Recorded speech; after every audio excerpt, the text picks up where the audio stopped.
자, 이것은 시험이죠. 자, 1차는 객관식입니다. 그냥 우리 면제가 아닌 걸로 그렇게 생각을 하자고요.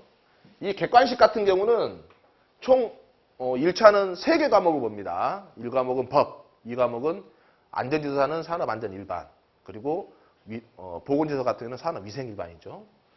그리고 나머지 기업진단지도고요. 이게 통과가 된다면 논술형으로 들어갑니다. 논술형은 총 9문제가 나오죠. 9문제가 나온 상태에서 이것은 논술은 뒤에 설명을 드릴 것이고요. 3차는 면접인데 블라인드 면접입니다. 앞에 커튼이 가려져 있죠. 그래서 이 면접을 통해서 최종 합격까지 이어지게 되는 거겠죠. 그래서 이것 같은 경우는 우리가 생각할 때 면접이 여러분들이 생각하는 그냥 그 기업 면접이라든지 채용의 면접 그런 걸로 좀 오해를 할 수가 있는데 1차 내용과 2차 내용을 거의 물어보는 구술 답변에 가깝습니다. 오히려 공부를 안 하게 되면 답변하기 어려운 그런 면접의 내용이에요. 근데 문제는 2차 논술식입니다. 즉 1차, 2차, 3차를 다 보시는 분 같은 경우는 이 2차 논술식이 제일 힘들 수도 있을 거예요. 왜냐하면은 기술사 공부하고 수준이 비슷하기 때문에 그렇습니다. 다만 기술사 같은 경우는 기술적인 부분에 접근해야 되는 내용들이 굉장히 많이 나옵니다. 산업안전지도사나 산업보건지도사는 그러한 문제를 포함해서 또 집중되어 있는 집중성이 있어요. 그게 뭐냐면은 법에 대한 내용들도 의외로 많이 담고 있습니다. 그래서 기본기가 탄탄하고 법에 대해서 정확히 알고 계신다면은 오히려 산업안전지도사나 산업보건지도사가 2차가 더 쉬울 수는 있어요. 또 장단점은 있는데 기술사 문제 같은 경우는 좀 문제량이 많아요. 기술사 1교시 같은 경우는 13문제 중에 10문제를 쓰고 3문제는 버려도 되는데 또는 2, 3, 4교시 같은 경우는 논술 문제가 총 6문제가 나오고 본인이 원하는 거 4문제만 선택해서 쓰거든요. 근데 지도사는 선택해야 될 문제가 그렇게 거의 없습니다. 그것들은 또 뒤에 설명을 드리기로 하고요. 이것을 좀 설명을 드려야 될 것 같아요. 이 내용이 뭐냐면은 논술형 배점에서 지도사의 논술형 2차입니다. 1번부터 5번까지는 하나에 5점씩입니다. 그래서 25점이 되죠. 이것은 거의 단답형에 같은 약술식이에요. 우리가 산업안전 기사나 또는 산업안전 산업기사를 보게 되면은 필답형 공부를 많이 하셨을 거예요. 필답형에서 여기에 대한 거 작업계획서에 들어갈 사항 몇 가지를 쓰시오라는 그런 식으로 단답형식으로 주관식입니다. 그래서 이것은 25점 되는 거고, 이 문제 같은 경우는 25점짜리가 두 문제가 나오는데 6번과 7번입니다. 이것은 하나에 25점이고 이것도 하나에 25점이에요. 이건 논술형입니다. 내가 이 두 개 중에서 나는 이걸 쓰고 싶다. 나는 다른 거 쓰고 싶다가 아니라 무조건 제시된 문제를 무조건 써야만 됩니다. 현재 이거 앞에서 지금 75점이에요. 그죠?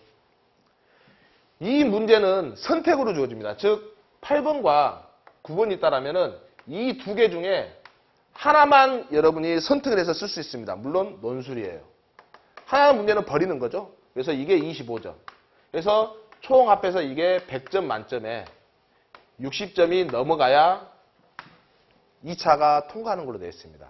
문제는 이러한 비중에서 이거 하나만 25점이고 이 논술형이 총 75점인데 이 75점 넘기가 여러분들이 그래 내가 알고 있는 거 이렇게 쓰면 되지 않겠냐, 이렇게 공부해서 내가 알고 암기하는 것을 쓰면 되지 않겠냐라고 생각하는데 핵심은 이게 논술이다라는 겁니다. 우리가 논술을 착각하고 있는 게 뭐냐면은 논술을 주관식으로 착각하고 계시는데 주관식으로 착각하고 시험을 보신다라면은 100% 아쉽지만 떨어질 수밖에 없습니다. 논술이라는 의미가 우리가 알고 있는 단답형의 주관식이라는 의미로 그렇게 알고 있는데 그렇게 접근하신다라면은 2차 시험은 진짜 실패할 수 있는 확률이 굉장히 높습니다. 그 부분도 뒤에 같이 설명을 드리도록 하겠습니다. 이건 뭐냐면은 산업보건지도사 위생 파트입니다. 위생 파트인데 이 2013년부터 2018년도까지 제 나름대로 분석한 그 내용을 지금 이렇게 해놨습니다. 이게 무슨 말이냐? 지금 여기 보면은 약간 흑백으로 지금 이렇게 그래프가 그려져 있고 이것은 노란색으로 그래프가 그려져 있는데 여 위에 이 5개는 아까 설명한 1번부터 5번까지 즉 2차 논술 문제에서 1번부터 5번까지 약술식에 해당되는 5점짜리 배점입니다. 즉 2013년도에는 그러한 문제가 두 문제가 출제됐다는 거고 2014년도에는 그러한 문제가 두 문제가 출제되었다는 거고 그러한 문제가 세 문제가 출제되었다는 것은 2016년도를 이야기하는 겁니다. 그렇다면 그러한 문제가 무엇이냐? 법, 시행령, 시행규칙 또는 산업안전보건 기준에 관한 규칙에 나온 그 내용, 즉 법규 내용을 이야기하는 겁니다. 법규만 알아도 이 정도 문제는 맞출 수 있다는 거죠. 그래서 2016년 같은 경우는 논술형 두 문제, 즉 50점 문제가 되는 게 법에서 나왔다는 이야기고 이것은 세 문제, 즉 15점이 되겠죠. 그게 법에서 나왔다는 겁니다. 이것 같은 경우는 웃기죠. 2015년도 같은 경우는 법에 해당되는 관련된 문제가 25점짜리 배점이 세 문제가 나왔다는 거에서 총 75점까지 배점을 주었다는 겁니다. 이것은 한 문제였으니까 5점이겠죠. 그래서 2015년도 같은 경우는 여러분들이 법만 충실히 알고 그 개념만 잡는다 하더라도 80점에서 여러분들이 점수를 먹고 들어가서 쓸 수가 있다는 내용입니다. 이것은 법규 문제에서 어느 정도 비중을 차지했냐는 것을 제가 따로 분석해서 지금 도표화를 시키는 거고요. 이 노란색으로 표시하는 것은 뭐냐면은 이 노란색은 법규를 알았다라면은 60점 이상의 배점으로 가능한 부분이기 때문에 합격이 될 수 있다는 겁니다. 즉 법에 맞춰서 공부를 해야 되는 지도사의 특성을 반영하기 위한 그 내용입니다. 그래서 2017년도 같은 경우는 법이 하나도 안 나왔어요. 안타깝죠. 그래서 무조건 법만 뭐 잘 나온다는 것보다는 전체적인 흐름을 봤을 때 법에 기반을 두고 문제가 많이 출제된다는 것을 알 수가 있는 겁니다. 그렇다면은 산업보건지도사 직업의학적으로 이제 분석을 해보던 결과 2013년도는 아예 없었어요. 이때에는 직업의학적으로 선택하신 분이 1차를 통과하는 사람이 아무도 없었습니다. 그래서 시험 자체가 아예 없었습니다. 2015년도 같은 경우도 법의 비중이 높았다는 거죠. 근데 직업의학 같은 경우는 의학적인 측면이 많기 때문에 법적인 내용과 그렇지 않은 것들이 좀 많이 섞여서 있는데 그래도 법은 기본적으로 알고 가셔야 됩니다. 왜? 면접에서도 당연히 물어보니까요. 3차에서도. 안전지도사를 보면 이제 재밌는 게 나옵니다. 화공 쪽을 보게 되면은 2013년도는 아예 시험이 없었어요. 화공 파트가. 근데 2014년, 15년, 16년 보게 되면 거의 기술사 수준의 그렇게 기술적인 문제가 접근하다가 최근 들어서 이렇게 이 법적으로 강화가 되는 내용들이 많이 나오고 있습니다. 즉 산업안전보건 기준에 관한 규칙과 법 시행령 시행규칙 쪽에 맞춰서 지금 법적으로 출제가 되는 것들이죠. 17년도, 18년도만 본다면 이미 25점짜리 배점 문제가 두 문제가 나왔다는 거예요. 결국 50점. 이것만 해도 10점. 그래서 60점 정도 이상의 다 법에서 지금 현재 출제가 있다고 하는 겁니다. 전기 같은 경우는 보게 되면 우리가 참 전기가 애매한 게 있어요. 무슨 말이냐면은 산업안전보건법과 산업안전보건 기준에 관한 규칙을 보게 되면은 제일 분량이 적은 게 아마 전기에 관련된 법일 겁니다. 왜냐하면 전기 같은 경우는 IEC 규정이라든지 아니면 우리 전기 설비의 어떤 그 지침들이 많이 있죠. 그래서 그쪽에 관련된 것들이 많이 따라서 문제가 출제되고 있습니다. 산업안전보건법은 간단히 이 내용이에요. 감전되지 말자. 전격사고가 나지 말자. 그렇게 하지 않기 위해서는 어떻게 해야 되느냐. 이래야 하는 것은 접절해야 된다. 충전부 방호 조치를 해야 된다. 감신을 두고 또는 신호를 정확히 하고 아니면 정전작업과 활선작업에서는 이렇게 해야 된다. 또는 이러한 작업을 할 때 장비를 사용할 때는 어떻게 해야 된다라는 구체적인 것까지는 아니지만 큰 틀로 굉장히 포괄적이지만 너무 양의 분량이 적습니다. 총기섭에 대한 어떤 작업을 할 때는 또는 어떤 보수 작업할 때는 어느 정도 이격거리 돼야 된다. 또는 어떤 성간거리 어떤 전압에 따라서 어느 정도 이격거리 돼야 된다라는 그 내용의 분량이 너무 짧기 때문에 거기에 대해서 전기 쪽에 법령을 출제하기는 분량이 너무 적습니다. 그 정도면은 중학생들도 아마 다 외울 정도의 분량이에요. 그래서 전기 파트 같은 경우는 오히려 산업안전보건법보다는 전기 쪽에 관련된 따로 지침에 대해서 해당되는 문제들이 많이 출제가 되다 보니까 법의 내용의 비중이 낮을 수밖에 없습니다. 특징이 그래요. 자, 건설 파트를 보게 되면은 건설 파트가 보면은 지금 2014년도부터 이렇게 2017년도까지 25점짜리 문제가 배점이 높습니다. 아마 지도사 쪽에서 보게 되면은 법에서도 보면은 건설 파트에 우리가 법 분량이 꽤 많습니다. 왜 많냐면은 사고가 많이 나니까 그렇죠. 그래서 건설 쪽에 해당되는 그 법 분량이 많다 보니까 이 건설 안전 쪽에 관련된 내용들에 대해서 법의 어떤 그 치중 부분이 굉장히 높고요. 그래서 여러분들이 1차를 하시든 2차를 하시든 또는 뭐 3차를 하시든 간에 법은 충분히 기본적으로 알고는 있어야 된다는 게 현재 분석하는 그런 내용입니다. 기계를 공부하시는 분들은 너무 좀 재밌을 거예요. 어떤 내용이냐면은 2013년도에는 출제가 됐을 때 법령 내용이 거의 안 나왔습니다. 거의 기술사의 문제에 가까운 그런 기술적인 부분이 많이 접근됐었어요. 근데 2014년부터 양상이 다릅니다.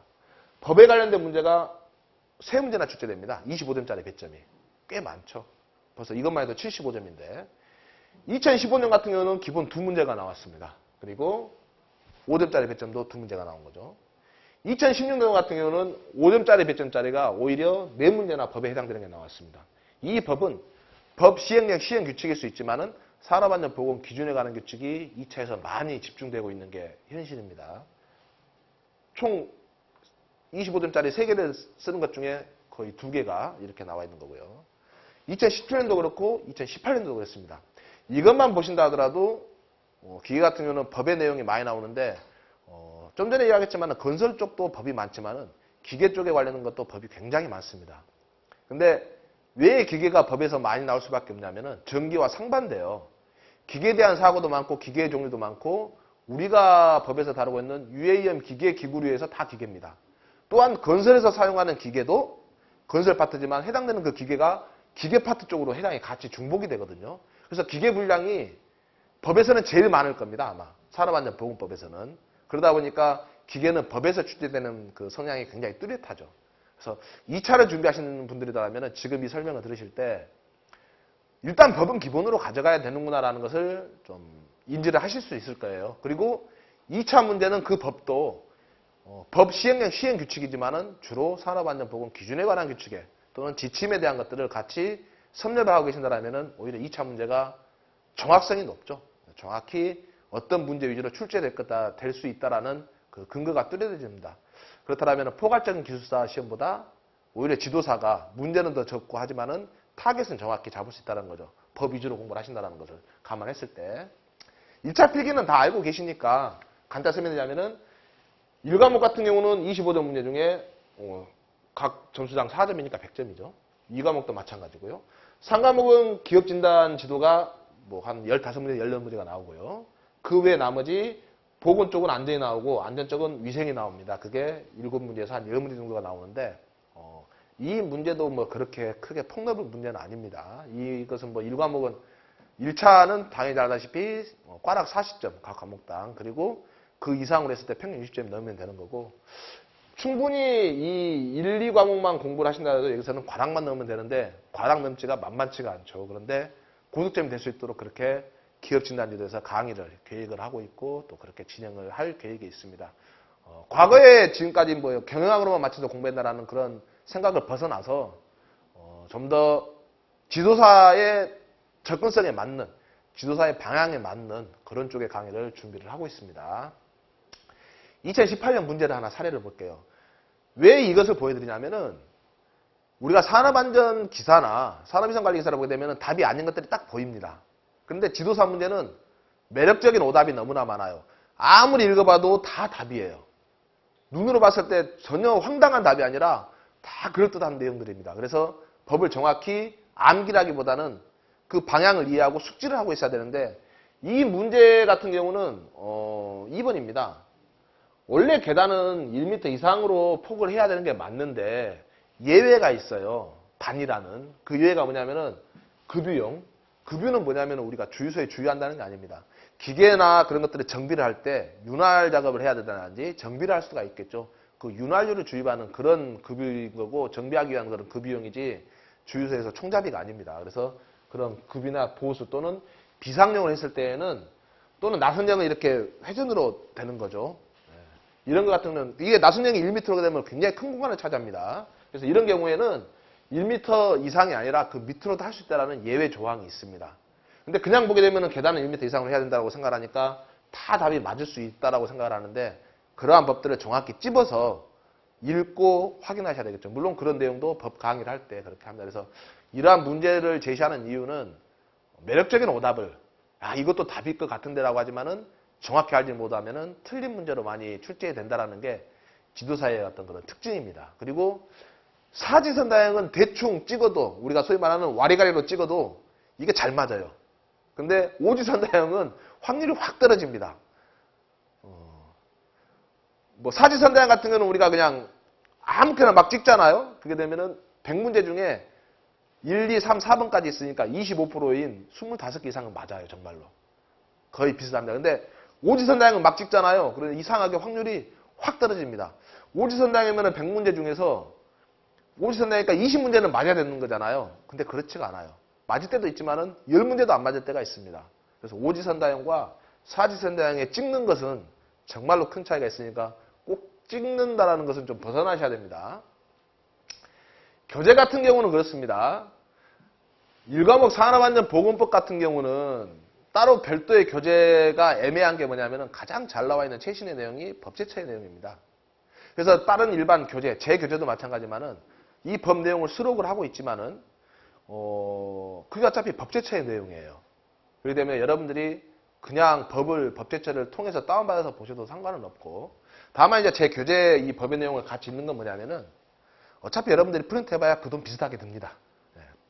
물론 그냥 A4용지를 프린트해서 그냥 가지고 있으면 그게 더 쌀 수는 있는데, 약간의 그 교본처럼 그렇게 하면은 그 비용이 그 비용입니다. 그래서 그런 차원이고, 또 과거에 출제되었던 부분에 약간 음영체를 해져 있고, 출제 비중이 높았던 거에 약간 별표 표시가 되어 있고, 그 전에 출제 내역이 있던 것들은 약간 밑줄도 같이 표시한 그런 내역을 같이 담고 있습니다. 뭐 그게 필요 없다라고 하신다라면은 그냥 독학을 하신다라면은 법제처 내용을 다운받으시면 됩니다. 참고로 이 3단 비교도 세 종류가 있습니다. 아무거나 다운받으면 안 됩니다. 아무거나 다운받으면은 내용이 삭제되어 있거나, 삭제 아니죠. 내용이 같이 포함이 안 된 내용이 있어요. 그래서 그게 전부인 줄 아시는데 그렇지가 않습니다. 이것은 지금 산업위생일반, 보건지사니까 산업위생일반이죠. 이것은 산업위생관리기사 쓰시면 됩니다. 참고로 물센닷컴에서도 산업위생관리기사 지금 강의를 지금 촬영을 이제 시작을 하고 있고요. 그리고 교재도 지금 그렇게 같이 출간되어 있습니다. 이 교재를 이용해 주시면 더욱 좋죠. 예. 기업진단지도 같은 경우는 과거에 제목만 같은 다른 시험들이 있었는데 문제가 경영학에 굉장히 집중되고 편향되어 있었어요. 이유는 뭐냐면은 그 전문면허인 그 지도사 같은 경우는, 그러니까 산업안전과 산업보건지도사가 아닙니다. 경영에 관련된 지도사이다 보니까 경영학 위주로 나왔어요. 근데 산업안전 같은 경우는 경영에 관련된 지도사가 가만히 보면 아닙니다. 인적자원 개발이지만 인간의 특성을 많이 반영하는 거고, 거기에 맞추다 보니까 경영학만은 아니죠. 주로 이제 심리 쪽으로 어떤 조직심리라든지 직업심리, 산업심리 쪽에 산업심리에 굉장히 가까운 거죠. 그래서 그쪽으로 좀 방향을 잡아야 정확히 문제가 보일 수 있는 것들입니다. 이 내용도 제가 쓴 산업안전지도사, 산업보건지도사에 같이 충분히 담고 있고, 그 내용을 기반으로 한다 그러더라도 그렇게 뭐 과거에 너무 생소한 문제인데 라는 그런 문제까지는 아닐 수가 있습니다. 안전지도사와 마찬가지입니다. 똑같은 내용이에요. 이것만 설명을 할게요. 산업안전 일반 2과목은 제가 과거에 집필했던 산업안전 기사 그 교재로 가고 있습니다. 필기 교재만 가지고 공부를 하셔도 충분합니다. 여기에 대한 내용이 정말로 충분한 건지는 산업안전 일반 그 과목에 해당되는 오리엔테이션에 같이 담고 있으니까 그 내용을 좀 들어주시기를 좀 바라겠습니다. 자, 서술형과 논술형을 좀 구분할게요. 우리 지도사 2차 시험이죠. 서술형은 우리가 산업안전 기사나 산업기사 공부를 할 때 2차 필기를 보죠. 필답이죠. 2차 필답. 그 필답이 서술형입니다. 그냥 객관식이 아닌 주관식이에요. 내가 알고 있는 지식을 그대로 쓰는 겁니다. 외운 것을. 논술형은 이러한 서술형을 바탕으로 나의 의견을 제시를 하는 거예요. 논리적으로 맞는가 안 맞는가. 우리가 논문 같은 경우도 그러잖아요. 어떤 이론이 있다면 그 이론이 맞다라는 증명하는 쪽으로 가는 거고, 또 그게 새로운 이론이다라면 이 이론이 새롭게 맞다라는 것을 증명하는 근거는 논리적으로 돼야 되는 것들인데, 논술형이라는 것은 이러한 서술형을 바탕으로 왜 이 내용이 있어야 되는 거고, 이 내용이 있어서는 어떤 식으로 결론이 지어야 되는 거고, 거기에 대한 지도사의 입장에서, 기술자적인 입장에서 어떤 방향과 시각을 바라봐서 이게 지켜지고 그게 안전과 어떻게 접목이 될 것인가. 또한 그리했을 때 문제점은 무엇이고 그 문제점을 해결하기 위한 것들의 과제는 무엇인가. 그리고 그것은 어떻게 재해결할 것인가라는 것들이 의견이 들어가줘야 됩니다. 그것도 지도사의 시각으로. 근데 우리는 그냥 그 주관식 쓰는 게 논술로 생각하고 있는 거예요. 그것은 아니죠. 이게 제가 기술사 그 공부하시는 분들한테 팁을 드리자면은 기술사 문제가 논술 문제가 25점이잖아요. 보통 서론, 본론, 결론으로 나눠요. 이게 니은 받침으로 결론으로 나오는데 대부분의 문제는 다 이 본론이 우리가 알고 있는 지식인 서술형입니다. 그죠? 이게 25점이지만은 우리는 생각할 때 이것만 100% 잘 쓰게 되면 완벽하게 외워서 쓰게 되면 25점을 맞을 거라는 착각 속에 공부를 합니다. 이게 아무리 맞아봐다 이걸 25점 안 주고 이것도 중요하죠. 왜? 기술자적인 입장에서 기술사, 지도사의 입장에서 어떤 지도사의 시각으로 바라보는 것들이 이게 정말로 중요한 답일 수가 있는데 이 본론 내용은 공부를 하는 데서 가지고 당연히 갖춰야 될 기본 지식입니다. 이것은. 이건 기본 지식인데 기본 지식만 적고 이걸 나는 요구한 거 다 썼다. 그것은 서술형, 그냥 반답형의 서술형밖에 안 돼요. 글씨가 많다 하더라도. 중요한 것은 이 서론과 결론이 들어가야 되는 건데 이 결론을 먼저 이야기하려면은 아까 이야기했듯이 그 문제점이 무엇이냐, 해결점은 무엇이고 이 해결하기 위한 과제는 무엇이 있을까, 이 과제를 다시 해결하기 위해서는 어떠한 방향으로 어떠한 관점으로 접근하면서 볼 것인가, 누구의 입장에서, 지도사 시험이니까 지도사 입장에서, 기술사 시험이니까 기술사의 입장에서 이것을 해결하는 것들입니다. 그렇다면은 이 문제가 요구하는 25점짜리 문제가 요구하는 본론의 핵심 규정이나 내용을 통해서 결론을 써야 될 것이고 이 결론을 쓰기 위해서는 결국은 이걸 쓰기 위해서 서론에서 먼저 밑밥을 깔아야 됩니다. 복선이 있어야 되죠. 이 문제에서 요구하는 답은 이건데 우리가 생각하는 서술형의 답은 이건데 이 답을 쓰기 위해서 왜 이게 되어 있는가, 취지, 정의, 개요, 그 어떤 서론의 처음에 밑밥을 까는 거고 이 내용이 답은 이거다. 그런데 서론에서 제시한 그 내용에 최종적으로 어떤 식으로 할 것인가를 서로 연결이 돼야 됩니다. 결국은 이 문제의 25점 배점에서 이것 같은 경우는 아무리 잘 나와야 12점, 13점밖에 안 됩니다. 이게 나머지 뭐 한 6점이 될 수도 있고 이게 한 7점이 될 수도 있고 그렇죠. 이게 아니면 5점이 될 수도 있고 이게 8점이 될 수도 있습니다. 근데 우리는 이것들은 무시하고 이것만 현재 공부를 막 해요. 그러다 보니까 이 본론만 있는 어떤 누가 요약된 노트를 서브노트라고 생각하는데 그건 서브노트가 아니라 그냥 요약집입니다. 우리가 이야기를 하죠. 지도사라든지 기술사라든지 자신만의 서브노트가 있으라고 하는 이야기를 하는데 그게 무슨 말이냐면은 이 내용을 바탕으로 이 내용을 자신만의 관점에서 한번 적어봐라는 겁니다. 막상 시험을 보는데 이러한 문제가 나왔어요. 자기가 공부하는 게. 그렇다면은 이 문제 본론 알고 있지만은 그때 서론과 결론을 생각해서 쓰려고 그러면은 시간이 부족하고 연습이 안 됐다라면 안 써지죠. 그래서 이 내용을 바탕으로 이 문제들을 여러분들이 어떻게 다음에 시험에 나온 다음에 이렇게 적을 것인가 먼저 연습하고 먼저 나는 이 문제는 이런 방향으로 접근하겠다라고 작성을 해놓는 게 그게 서브노트입니다. 이 요약집을 쓴 게 서브노트가 아니에요. 그래서 누가 서브노트 작성한 거 좀 주세요. 그것만 보면 학교 간다? 아니죠. 왜? 이 내용이 없는데 이 내용을 여러분들이 만들으셔야 된다는 겁니다. 근데 이 내용을 만들기가 어렵죠. 정말로. 왜? 공부를 안 해봤으니까. 공부를 해도 어려울 수 있는데. 그래서 이 부분들은 다른 선배 기술사님이나 다른 선배 지도사님들한테 이야기를 듣고 배우시는 게 제일 빠릅니다. 몇 번만 숙달하게 되면 정말 쉬워요. 관점이 달라지니까. 이것은 공부를 해야 되는 내용이 아니라 생각을 트이는 내용입니다. 그 생각만 트이겠다라면 본론이 어떤 답이든 간에 하나의 답으로 귀결될 수 있는 좋은 답안을 작성할 수가 있어요. 그 내용을 좀 설명을 드려야 되는데 지금은 지도사 쪽이니까. 그래서 왜 기술사에서 60점 이상 합격인데 왜 58점으로 떨어지지? 55점으로 떨어지지? 그 이유가 뭐냐면 완벽하게 잘 썼다 하더라도 이 문제가 12점이나 또는 13점을 했을 때 총 4교시 하면은 요거 했을 때 그 4문제가 나오죠? 4문제면은 각자 해봐야 48점밖에 안 나와요. 아무리 잘 써도 50점, 60점입니다. 그래서 여러분들이 공부할 때 나는 정말 완벽하게 외웠어. 공부 그렇게 많이 했고 다 외웠어. 머리에 과부하가 걸릴 정도로 자신있게 썼어 하더라도 이게 안 되니까 60점이 안 넣습니다. 60점이 넣는 방법은 뭐냐면은 한 문제만 확실하게 서론별은 정확히 적어서 25점 만점 중에 20점짜리 하나만 맞아버리게 되면은 60점이 넘어버려요. 그게 기술사 시험의 특징이에요. 근데 우리는 그런 연습을 안 해요. 이걸 모르고 무조건 그냥 기사 시험 보듯이 필답을 하고 있죠. 그래서 조금만 대화를 하거나 또 조금만 트레이닝이 있다라면은 기술사 시험은 오히려 더 쉬울 수 있는 게 이 논술형의 특징인데 우리는 논술의 개념을 못 잡아서 그럴 수도 있습니다.